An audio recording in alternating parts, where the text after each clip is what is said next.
पालघर जिल्ह्यातल्या कासा पोलीस स्थानकात रक्षकच भक्षक झाल्याची एक धक्कादायक घटना घडली आहे। तक्रार अर्जाच्या चौकशीसाठी पोलीस स्थानकात आलेल्या महिलेवर एका पोलीस हवालदारानंच लैंगिक अत्याचार केल्यानं मोठी खळबळ उडाली आहे। हा प्रकार पालघरच्या कासा पोलीस स्थानकात घडला।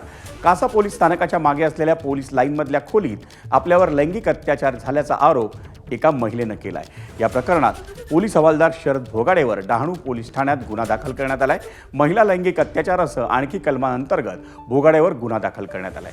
पालघरचे पोलीस अधीक्षक यतीश देशमुख यांच्याकडून या घटनेची तातडीनं दखल घेण्यात आली। कासा पोलीस स्थानकाच्या प्रभारींची जिल्हा मुख्यालयात बदली करण्यात आली आहे। एबीपी माझा, उघडा डोळे बघा नीट।